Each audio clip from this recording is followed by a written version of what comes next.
This is continuous coverage. Continuous coverage. In the trial of Lori Vallow Daybell from the Hidden Killers podcast. Hidden Killers podcast. We're up to the fourth segment of our continuous coverage on the 26th of April, 2023, in the trial of Lori Vallow Daybell. Let's go to the courtroom. Okay, we're back on the record on CR 22-21-1624, State of Idaho versus Lori Noreen Vallow, continuing the state's case in chief. The state can call its next witness. Your Honor, the state will call Dr. Christensen, Angie Christensen.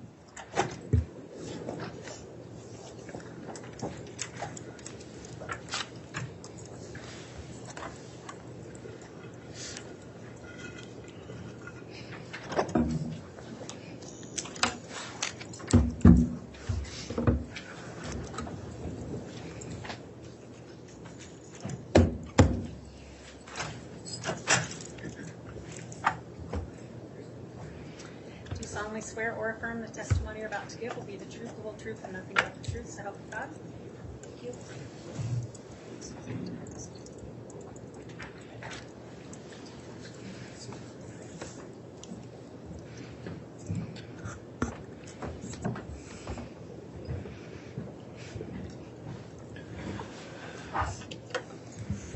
All right, as we get started, I'll just have a preliminary question or two for the witness. Dr. Christensen, now that you've been sworn, let me ask you, have you reviewed, listened to, or in any way seen any of the testimony that's occurred in this trial since it started? No, I have not.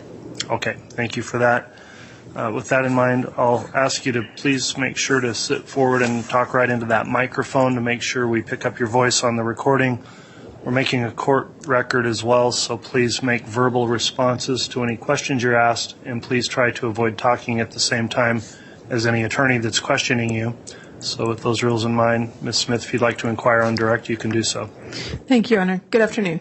Good afternoon. Will you please introduce yourself to the ladies and gentlemen of the jury and then spell your last name? My name is Angie Christensen, and Angie is spelled A-N-G-I. Christensen is C-H-R-I-S-T-E-N-S-E-N. Okay. Now, ma'am, are you a doctor? So should I call you Dr. Christensen? Yes, I have a PhD. Okay. Ma'am, can you tell us a little bit about what you do for a living? I am a forensic anthropologist at the FBI laboratory in Quantico, Virginia, where I've worked since 2004. Okay. Ma'am, can you tell us about your educational background, please? I have a bachelor's degree, a master's degree, and a PhD, all in the area of anthropology. Okay. And what is your educational background? For what schools? My undergraduate was from the University of Washington, and both my master's and PhD from the University of Tennessee. Okay. Do you hold any certificates? Yes, I am certified by the American Board of Forensic Anthropology and the Forensic Anthropology Society of Europe. And the Forensic Anthropology Society of Europe, how many people are allowed to be in that society? I'm not aware of how many are certified in that society. Okay. Just generally, what is anthropology? Anthropology is a very broad science that includes the study of humans and humanity in any way. So human language, culture, biology is a very broad discipline. Okay. And are you a forensic anthropologist, you said? Yes. What is forensic anthropology? Forensic anthropology is a specialized area of anthropology that includes the examination and analysis of skeletal remains in forensic or death investigation contexts. Okay. And that is your occupation at the FBI at Quantico? Yes. Okay. And just so that the jury's clear, what is the difference between forensic pathology and forensic anthropology?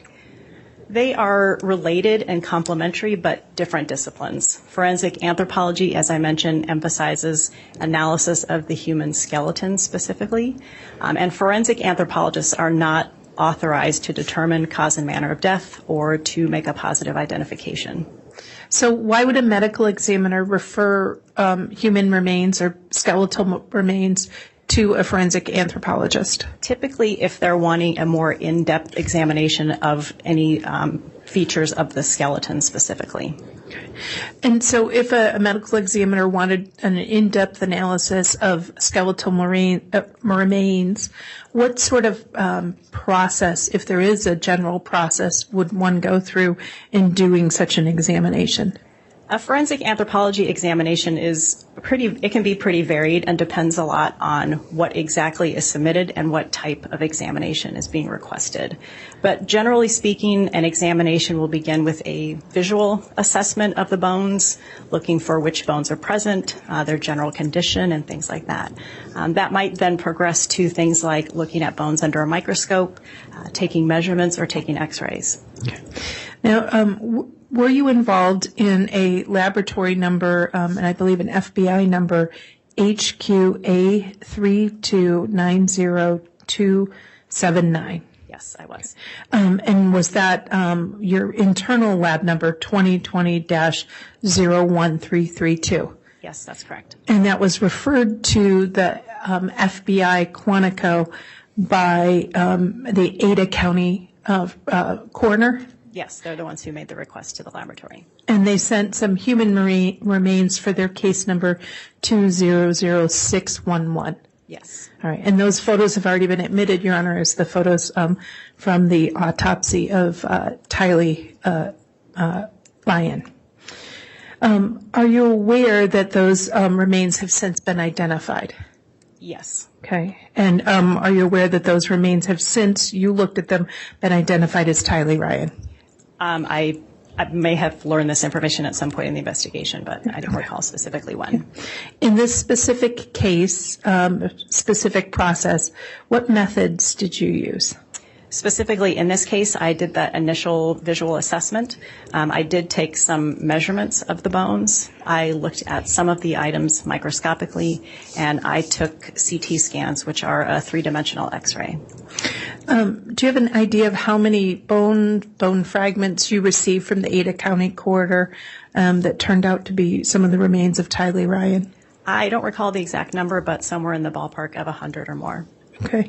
Was there any decomposing tissue or any tissue with it? Some of the skeletal remains or bones did have some soft tissue still attached.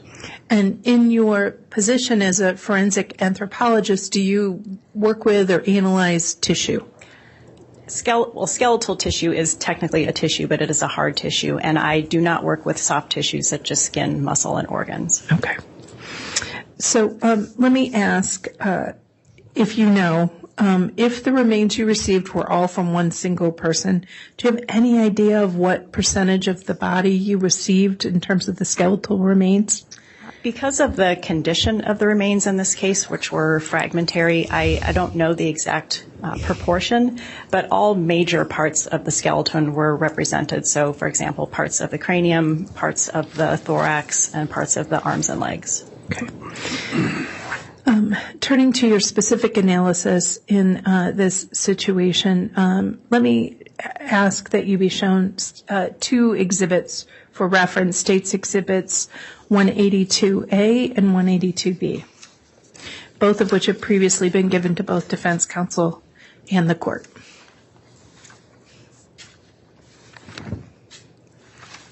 Thank you, sir.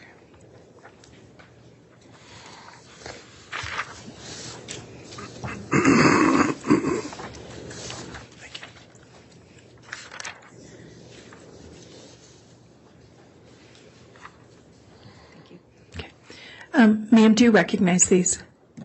Yes. Okay. What are they? And if you could, what is Exhibit 182A? 182A is a schematic or just a general depiction of a generalized human skeleton. Okay.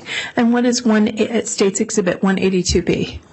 182B is a portion of that same schematic focusing on the pelvic region. Okay. And are both of those a fairly and accurately depiction of the general layout of the human skeletal outline? Of a general human skeletal outline, yes. Okay. Move for the admission for States Exhibit 182A and 182B. Any objection? No objection, Judge. Exhibits 182A and 182B are admitted.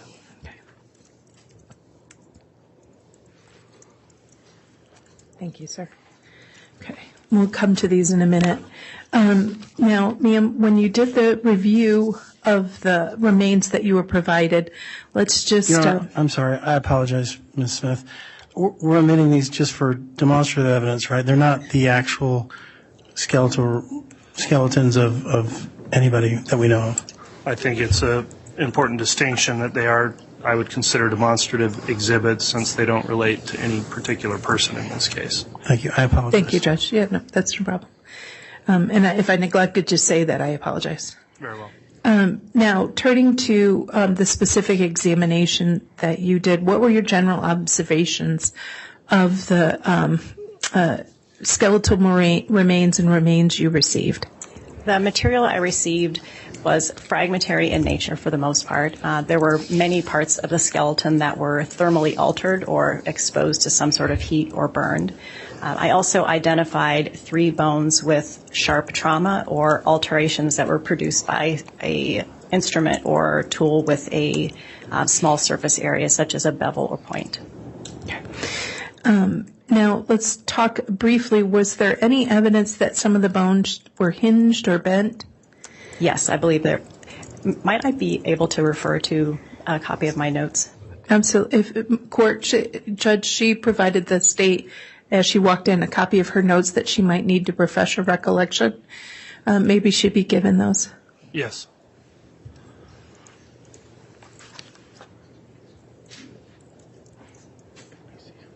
I'm going to need to see those prior to.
Ma'am, if you need, there's water up there. I appreciate it. I brought some too. Thank you.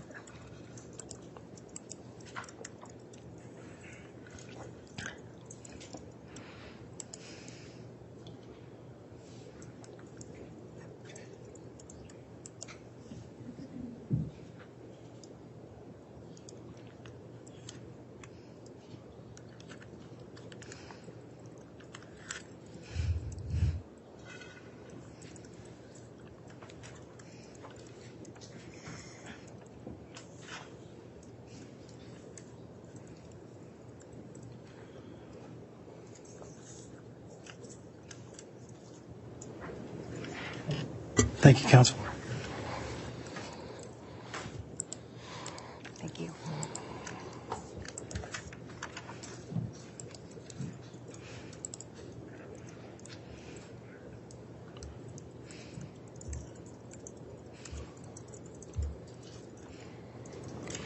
Yes, from my review, my report indicates at least one incidence of bone that was hinged or bent. Okay. And does it indicate also that it was perimortem at the time? Yes. Okay, what does perimortem mean?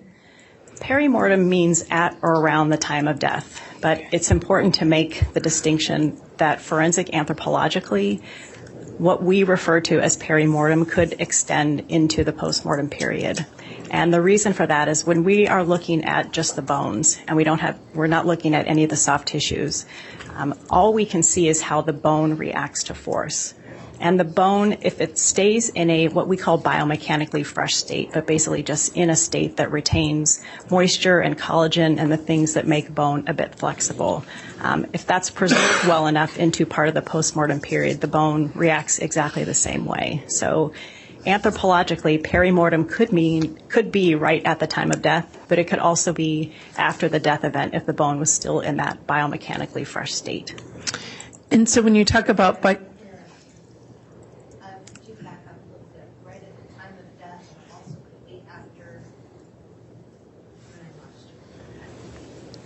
That it could extend into the postmortem period. Okay. So when you talk about biomechanically fresh state, what if a bone was subjected to extreme heat or subjected to and received thermal damage? Could that affect that process as well? Yes, that would affect the biomechanical properties of bone, which would make it more brittle. Okay. So turning to a discussion of was there any evidence that the bone received thermal damage? Yes. Okay. Now, just so that we're clear, what does thermal damage mean? Thermal damage is an alteration to the bone caused by exposure to heat or fire. Okay. How were you able to tell that some of the bones in this case had been subjected to heat or fire? Burning does a number of things to bone. It changes the color. So bone is naturally a sort of creamy white color, and as it becomes burned, it turns tan and black and eventually white. It also, as I mentioned before, causes the bone to become more brittle, so it fractures more easily. Now, in some of the bones, did you see evidence that there was a lot of thermal damage? There were some areas that had more thermal alteration than others, yes. Okay. And were there areas that had less thermal damage? Yes, some parts of the skeleton had less thermal alterations. And what can account for that? When the body burns, there is a typical pattern to the damage that occurs to the bones. And basically what happens is the areas of the skeleton that have less soft tissue protection or less other tissues covering them tend to be burned and exposed first. So the knees, the elbows, these areas with just a little bit of skin covering them. Other parts of the skeleton, like those within the torso, are better protected by a lot of tissue and organs and then tend to be altered last by the fire. Okay. And did you take efforts to document the various findings you made? Yes, my findings are in my report. Okay. And did you take photographs? Yes, the photographs appear in my examination notes. All right. Your Honor, I'd ask that the witness be shown State's Exhibit 181A through 181I. Courtesy copy has been given to both the court and the defense.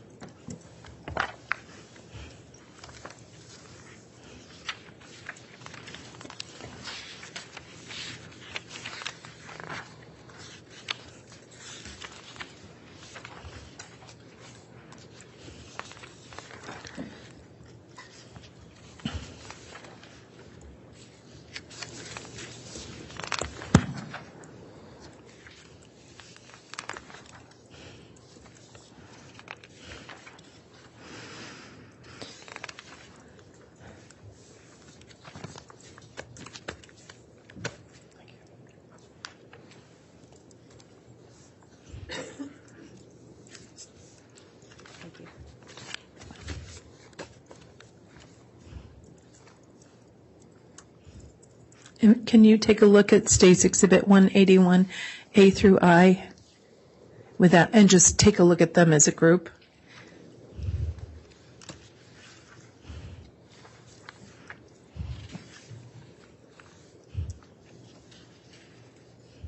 Do you recognize each of those? Yes, these are photographs I took during my examination. Okay. And these State's Exhibit 181A through I, are they all accurate copies of some of the photographs you took of the bones you examined of Tylee Ryan? Yes. Okay. Your Honor, we'll of course make an individual record, but at this time, for expediency's sake, I move for the admissions of State's Exhibits 181A through 181I, and for the witness's use in explaining her testimony. All right. Any objection to Exhibits 181A through I? May I have water and aid? You may.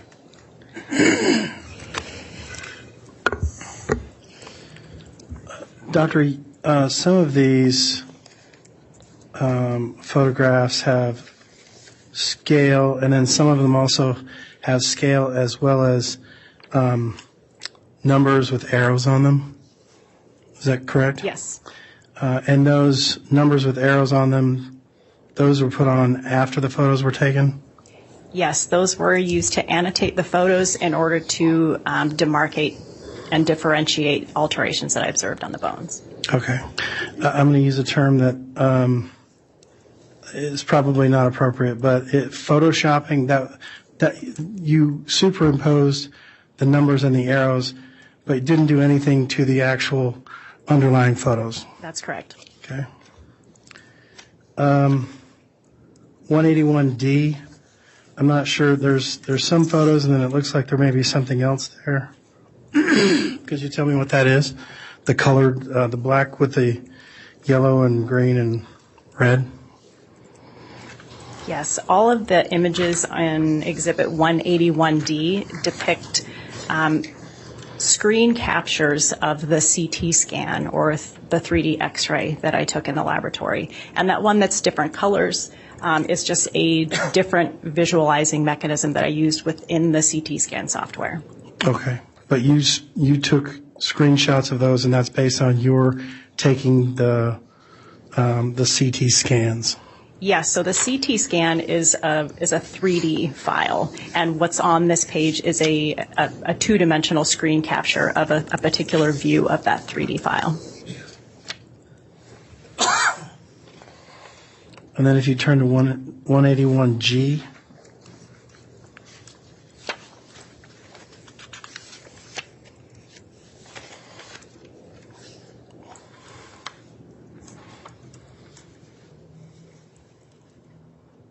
Okay, is 181G has 3 photographs on it, correct? Yes. And the bottom 2, are those CT scans? Yes, those are also 2D screen captures of a 3D CT scan. Okay. And then the top one is just a photograph? Correct.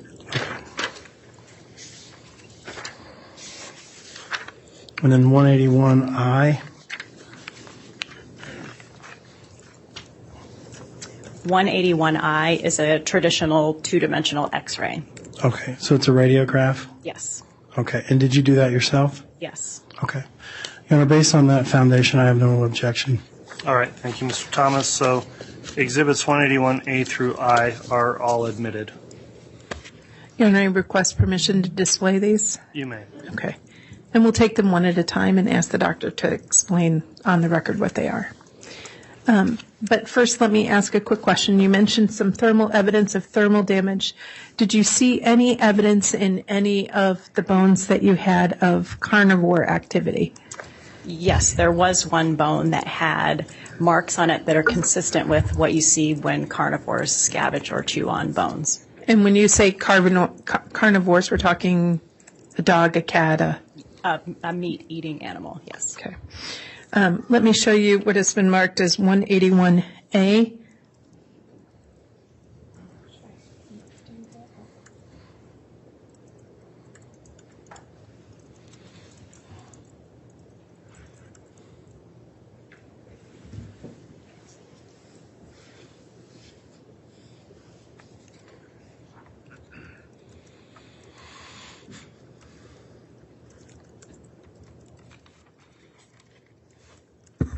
Do you recognize 181A? Yes. What is it? That is a photograph depicting portions of the left and right femur or thigh bones. Okay. And when you say the left and right femur, why did you take these particular pictures? I take pictures to document everything in my examination. Okay. And you earlier referenced that you'd seen some activity of carnivore activity? Yes. Is that depicted in this photograph? It is not. And in my notes, it indicates that this was noted on the trochanter, which is going to be on the back side of what's depicted here in this image. Okay. So in the back side of this bone is where you found the carnivore activity? Yes. Okay. Now, for reference sake, maybe people's memory of anatomy is better than my own. But for reference, let me show you State's Exhibit 182A. Do you have the laser pointer up there? Yes. Okay. Can you point to us where the bone you just referenced is? The femur is the thigh bone, which is this bone here. Okay. So State's Exhibit 181A is an image of both the right and the left femur, correct? Yes. Okay.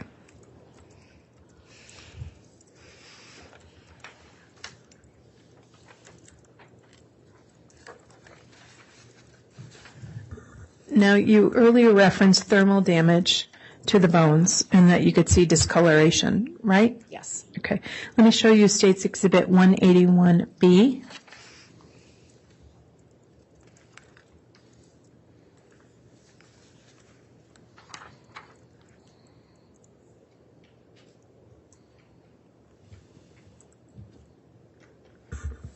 What is 181B? This is a photograph that I took depicting 3 parts of the skull. Okay. And you mentioned thermal damage. Is there a way to show us what you mean by thermal damage in this image? Yes. So on this bone here, which is the right side of the face and upper jawbone, this part where you see the blackened area is thermally altered from heat. Okay. And so when you received the bones, had they been cleaned or was there dirt on them? My understanding is that they had been partially cleaned at the medical examiner's office. Okay. And did you take steps to further clean these bones? Yes. In some cases where there was still some remaining soft tissue, I removed it in order to be able to examine the bone surface directly. Okay. And why is that important? Because if I'm looking for any alterations or damage to the skeleton, I can't see it visually through the soft tissue, so I remove the soft tissue to expose the bone surface. Okay. And so in State's Exhibit 181B, we're seeing thermal damage, correct? Yes. Do you notice any other items of interest for your analysis? There is also thermal alteration on this part of the upper jawbone and on this portion of the lower jawbone. Okay. And again, you had mentioned to us that sometimes there's thermal damage in some of the bones and sometimes there's not. Is that, again, a situation where if a part of the bone is protected, it doesn't have the same level of damage? Well, these parts of the skeleton are actually, the front part of the face is not very well protected. So it's possible this part wasn't exposed to the fire, but I can't account for all of the possible patterns. Okay. But that front part of the face was not, did not show the same level or degree of burns that some of the other bones did. That's correct. Okay.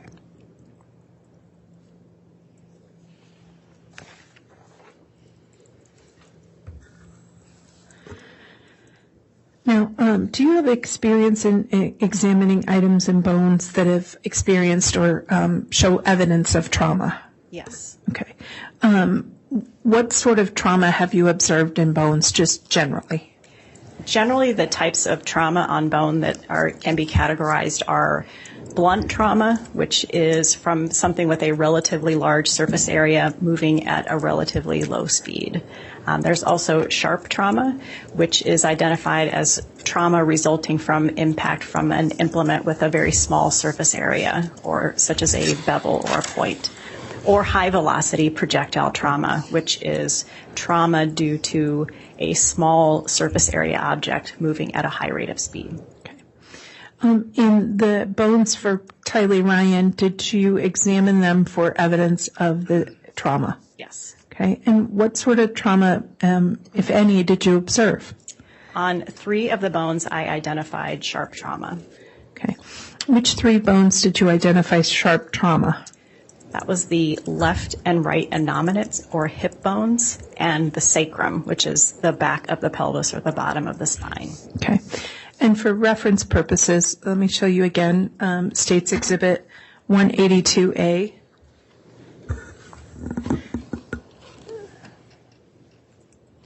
Can you point to us on the diagram that's up there on 182A and show us generally what you're talking about? Yes. So these are the 2 hip bones. This is the right side and the left side. And the sacrum is the one right in the middle at the base of the spinal column. Okay. And that's areas where you found evidence of sharp trauma? Yes. Something sharp, a knife or a hatchet or something of the like caused injury in this area? I can't identify the specific tool type, but it was something with a small surface area, such as a beveled edge or a point. Okay. And a tool mark examiner would be the person who might try to identify what object would do that. Yes, the procedure in my agency is the anthropologist identifies the location and general nature of sharp traumas, and that's then forwarded to our firearms and tool marks unit for additional analysis. Okay. Now, let me show you, just for reference, State's Exhibit 182B, which is a close-up of that area. Okay. Could you again point to us the area where you saw the trauma? Yes. So this is the right innominate or right hip bone and the left side, and the sacrum in the middle. Okay. Thank you. Now, did you document the injuries that you saw? Yes, I documented the sharp alterations that I observed. All right, let's start with your item 16. And let me show you State's Exhibit 181C.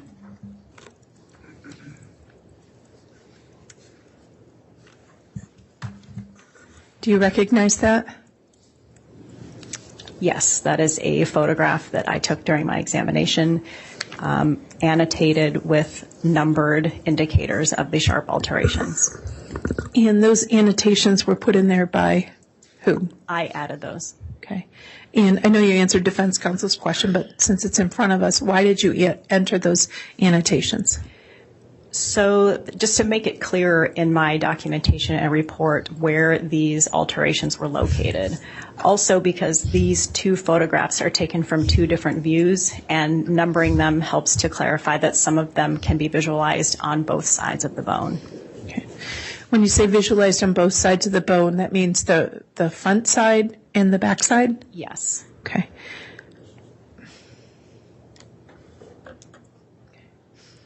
And how many areas of sharp trauma did you identify? On item 16, which is the left innominate, there were 5 sharp traumas. Okay. Are these type of traumas consistent with something happening inside of her, like a disease or a natural process? No. Okay. Why not? A disease process affects the bone in a much different way. So a disease might cause the bone to react or respond to that disease by, for example, depositing what we call woven or a very loosely organized bone that results in a weakened area of bone. A disease process might also affect an entire bone or the entire skeleton, for example, in a loss of bone density. In this case, what's seen are alterations to the bone from an external force with no evidence of that response or remodeling. Okay. When you say an external force, something or someone penetrated and pierced this bone? Yes, this was an external force imposed on the bone.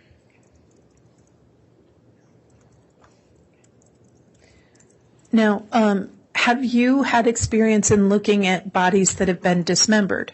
Yes. Okay. Are there areas when a body is dismembered where you expect to see issues that are, or injuries as evidence of dismemberment? Typically, sharp traumas in dismemberment cases occur around joints. So when you say around joints, what does that mean? Around parts of the limbs and body that join together. So, for example, where the arms or legs or head meet the torso. Okay. So the 5 sharp instrument injuries that we see in your item 16 on the exhibit before you, are these all evidence of dismemberment? These would not be typical of dismemberment. Okay. What are they typical of? I can't say exactly what sort of action or implement caused them, but that some sort of external small surface area object impacted the bones. So why do you say they are not consistent with consistent with other injuries you've seen for dismemberment? Because these do not appear, these aren't near joints. So typically dismemberment, the objective is to break the body into smaller portions, and that's why the joints tend to be targeted. In this case, all of these sharp traumas are in the area of the pelvic region. Okay. So you said in the area of the pelvic region. So for reference, if I may, Let's use State's Exhibit 182B again. Could you point to us what you're talking about? So the sharp traumas were all found on the innominates, or the hip bones here, as well as part of the left side of the sacrum. And some of the sharp traumas can be visualized on both sides of the bone because it went all the way through. So it would be on the back side that you can't see here. Okay. So it's more on the side that would be interior of the body and not exterior? Yes. Okay.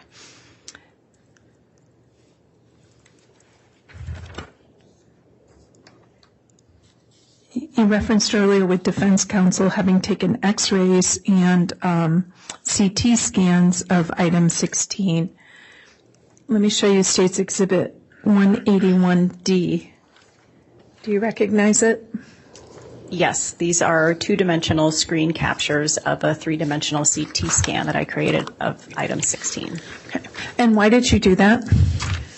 Using CT scans helps to better visualize traumas or other features that might be useful in other cases, for identification purposes. Okay.